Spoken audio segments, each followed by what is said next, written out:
Mtoto katika wiki ya kwanza kufikia sasa anaweza kutambua sauti yako, na jinsi unavyofahamiana naye humsaidia kuzoea ulimwengu mpya wa kushangaza nje ya tumbo lake.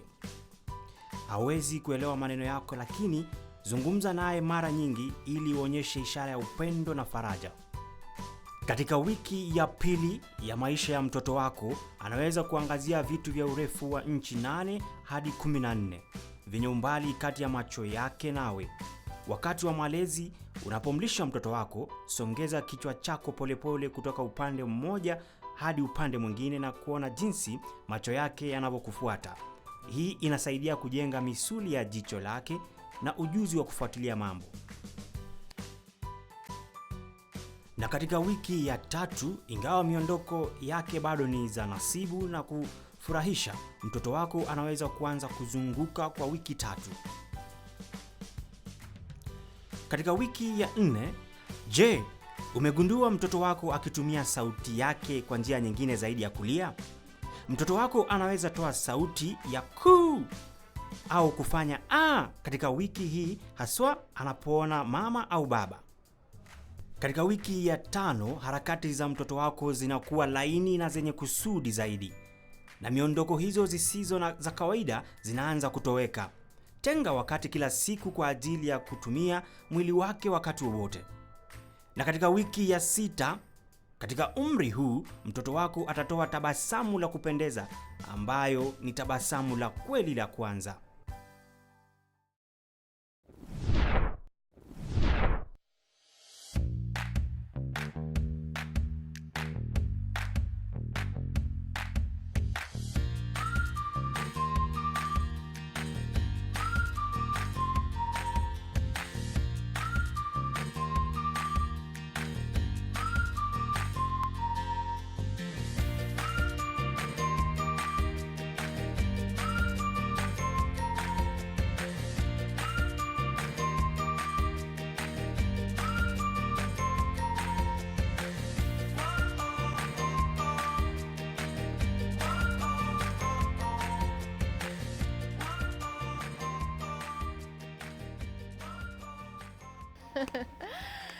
Hello guys, this is Mom's Story of the Day with me Juliet. Na leo tuko hapa Signature Mall, Kids Play Area. You can see the beauty in this place.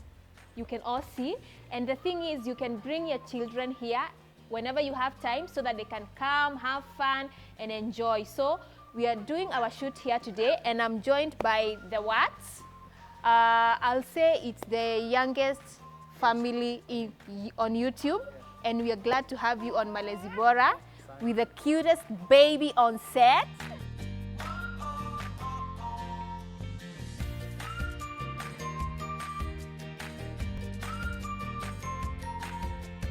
So welcome guys. It's good to have you. Thanks. This is Malezi Bora. Na tunafurahia sana kuwa na nyinyi leo. Asante. So I can see baby wants to co-host me today. Sijui anaambia cameraman nini. So niko curious kujua mlipata, nikiwaangalia tu hivi, yani actually no one can tell that you have a baby, you are raising a baby, so ni interesting, you know. So tell me, how did you meet? My best friend created a WhatsApp group and added his friends from Mombasa because I had just moved to Nairobi and they had also moved to Nairobi. So we met. Then he told me I looked like a Somali, then attached to feelings. Then he came and apologized. Then later on, like a week or two later, no, it was a week, few days later, we met at skate park. Like the first time seeing each other, it was at skate park. Yeah, and that's how we just met. Wow. Yeah. And why mbona YouTube? So most of the people told us to vlog, to put our stories out there, because we used to just record videos and put on Instagram. But then people are like, ekeni YouTube, it's better because inaanza kuwalipa pia. It's better than just wasting your content on Instagram because it doesn't pay anything. And this YouTube does pay. So we focused on YouTube more. Wow. And you know, nyinyi wa young. Hata kuangalia tu hivi. And at what age did you decide sasa you guys want to settle, you guys want to start a family, and mulikuwa na ile, you know, ile, do I call it ile realization that we are getting into a family whereby tutakuwa na responsibilities mingi, and ama ilikuja tu? At some point, 2 years, when you were 2 years in the relationship, that's when you wanted to have the baby. When you were 2 years, now we are 4 years. That's when you wanted to have the baby. Then I just couldn't. But then we kept trying. Then last year, was it last year? Last year, but one deck, I managed to get her. We wanted to settle. He engaged me like 2 years ago because he wanted to settle.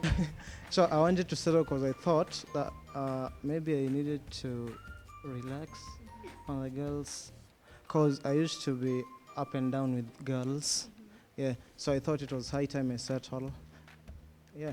And what about date yenyu ya kwanza? I'm curious, you know, and nikiangalia, you know, you are young, you just met. How was it? Ilikuwaje?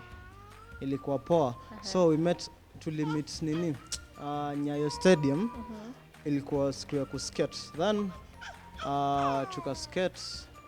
Then we went to Aga Khan Walk. Then some street kid dared me to kiss her. What? Yeah, so I had to take her there. Then I kissed her, but it was a peck.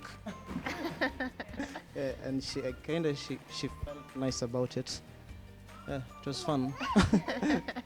Then our first date, he told me he'll take me out to the mall. So I was like, yeah, you're going to the mall. But then he told me he's taking me there to kangalia TV za mall. Because, you know, he found out I'm a cucumber. So he was like, you know, kamba mna TV kwenye wenu ushago. So he told me, your date ni kukupeleka tu uka watch TV za mall. So I was like, really? But then we went and we only had ice cream, and it was fun because ice cream is something that I can have anytime. Yeah. Engagement ilikuwa like a dream come true because I was asleep. The day he engaged me, he like we were mad at each other. So he called me over then. I came there early. So he couldn't do whatever he wanted to do. So he waited for me to sleep. Then he slipped in the ring in my finger and woke me up and told me, will you marry me? When the ring is already in my finger. I was like, yeah, I was excited. So I thought I was dreaming. Like seriously, I thought I was dreaming. Then in the morning, I'm like, oh my God, I have a ring. It was like for real. Yeah. Wow. Venye uliamka. Niamka nikashtuka like guys, sikuwa naota. You know, sometimes unaweza ota ufeel ndoto iko so real. So I felt like ni hivyo. Then in the morning ilikuwa kweli iko ndoto. Wow. And now with your relationship, najua you have families, parents, both sides.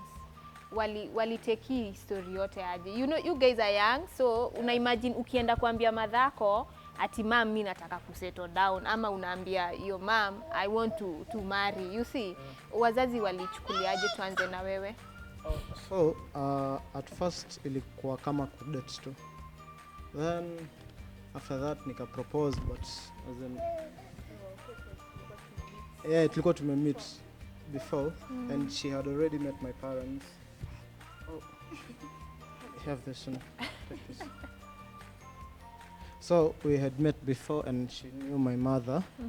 So kupropose haikuwa big deal. But then time alipata ball, my mother wasn't around. Alikuwa Mombasa. Then I told her. At first alishtuka.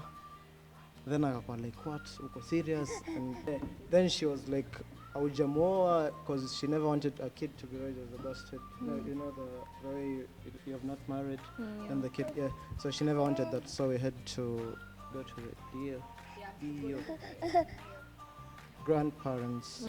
So like venye mlienda ushago mlifanya kama traditional wedding? Yeah, ile Kadogo. Yeah. Oh, wow, but still okay. So, and your parents, were they happy about it? Were they excited? Ama mom kwanza alishtuka kwanza venye ulimwambia uko na ball? Actually, I never told my mom I was pregnant. But my mom is this kind of cool moms. Hakuwa na anything. When he knew, when we started dating, like I tell him, I'm going to meet this guy. So when we were dating, it was like he was already calling him my son. When we were dating, like we were not even engaged. He was like, so mwambia tukuje tuende ushago. We'd go to our ushago. We'd invite him for Christmas. We were still dating and we were just cool. So when I found out I was pregnant, I didn't even tell my family. They found out from YouTube. Like they were all like, what? Ni for real? Then my mom was told by my grandma and she didn't even react. she was just happy and started being overprotective. Like, you need to do this, you need to do that, you need to do that. Yeah. Wow. And na pregnancy journey yako ilikuwaje? Like now you know you are pregnant. You know it's a journey. 9 months sio rahisi. So I want to imagine, and then at your age, the responsibility that comes with it. Ilikuwaje?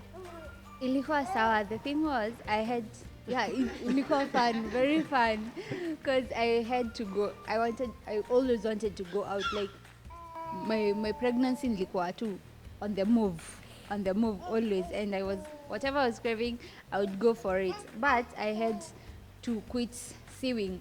Like the first 3 months after nipate ball, I hated the machine. Like I couldn't just sit there. I hated it so much. Niko na feel I shouldn't be doing this.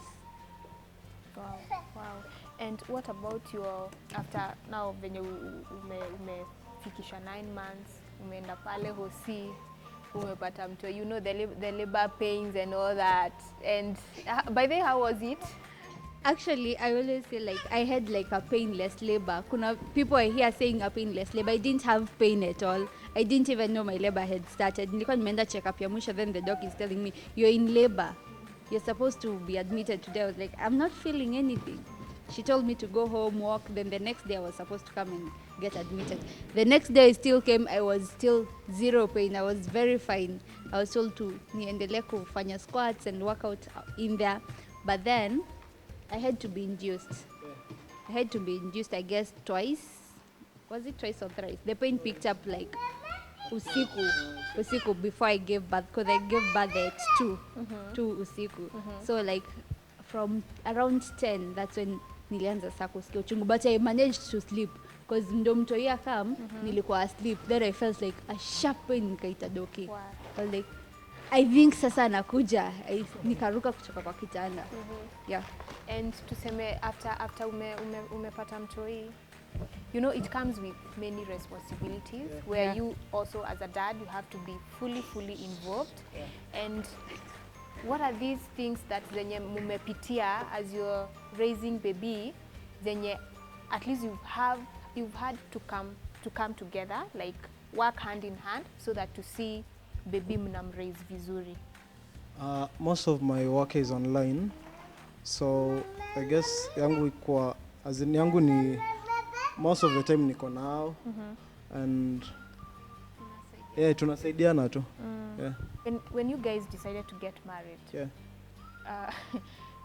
reaction ya watu ilikuwaje? You see, people will always have something to say. Yeah, sure. So you're too young. Reception ya watu ilikuwaje? Society yani.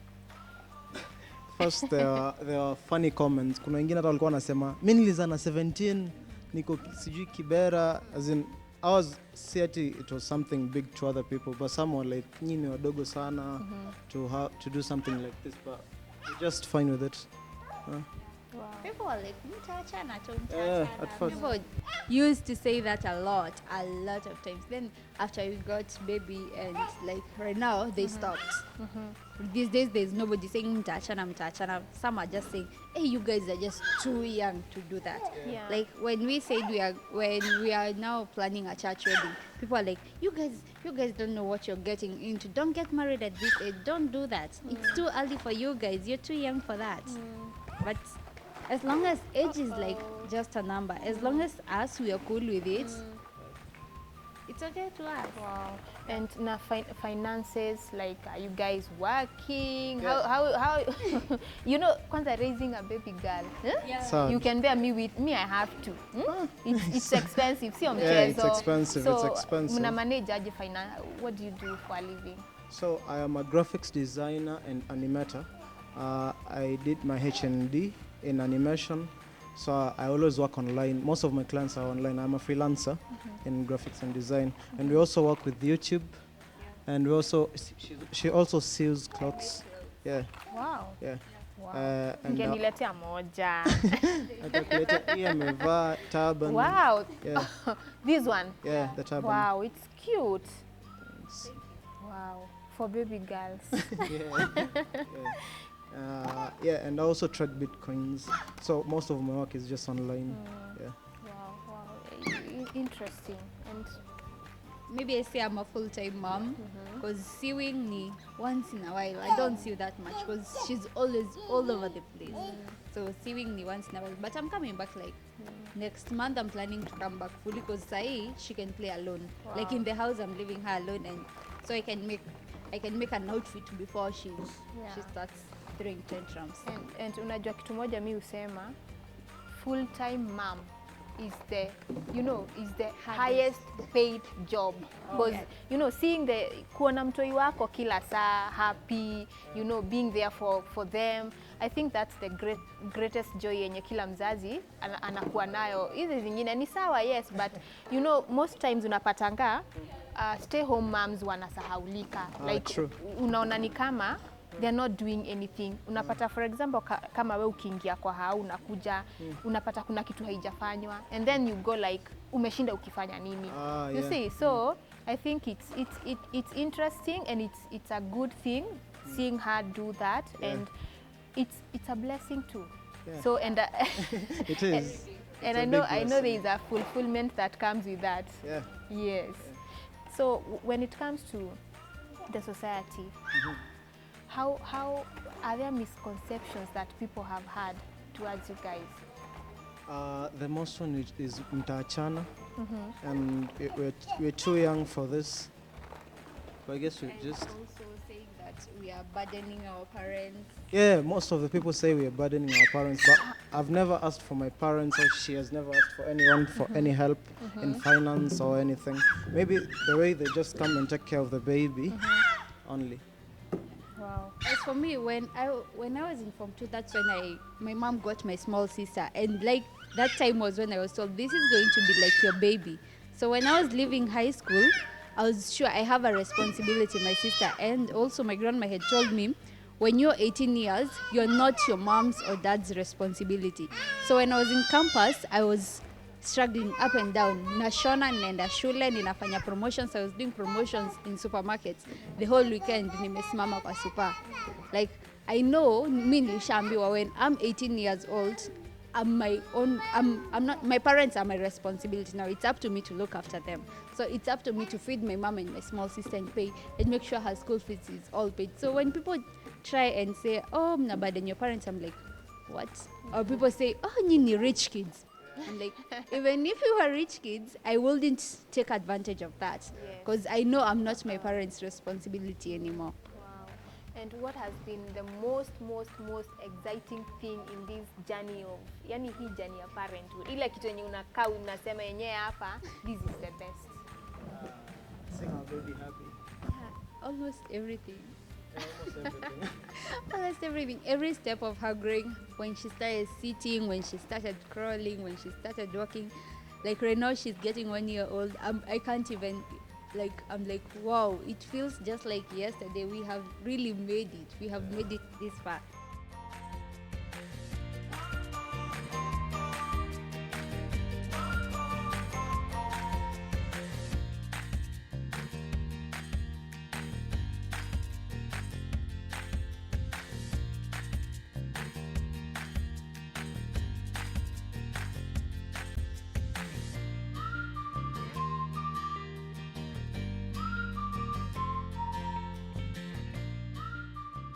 You are young, najua mlikuwa mmezoea ile life ya kwenda out, of course once in a while, you know. We still do.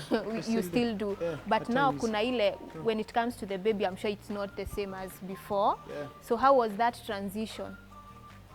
For me, it's okay. I feel like, oh wow, now I'm grown up. Me, you know, people try and call those girls like, maybe if you find me in a club, if you don't know I have a baby, you're going to call me a slave queen. So I always like, at least I'm not going to be categorized with slave queens anymore. I'm in the category of moms.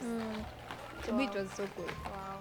Maybe as we wind up, unaweza share na sisi the most interesting yenye umelearn kwa hii journey ya fatherhood, yenye unaweza utaka kushare na other dads out there ndio waweze kujua. It's a good journey, it's fun. Yeah, it is. So maybe usichukulie vitu hard, and don't go on the internet looking at what other babies have and don't have. Just raise your kid properly at your level best, at your level best. As in usitamani kitu, just live your life.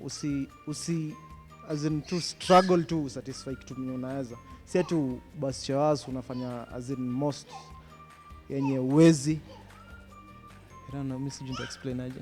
Let's say kuna mtu kwa ushago who has like 5 kids and wako perfectly healthy, like hawana internet. So sometimes I say hii internet hii ni ndio uwe na mess watu, cause they don't know if there's a place like this to bring their baby. So if you can't afford to bring your baby like a place like this, assume kama ule mtu wako ushago, their baby are so fine and wewe wako pia atakuwa very fine if you can't afford that. So don't pressure too much, live a simple life. Yeah.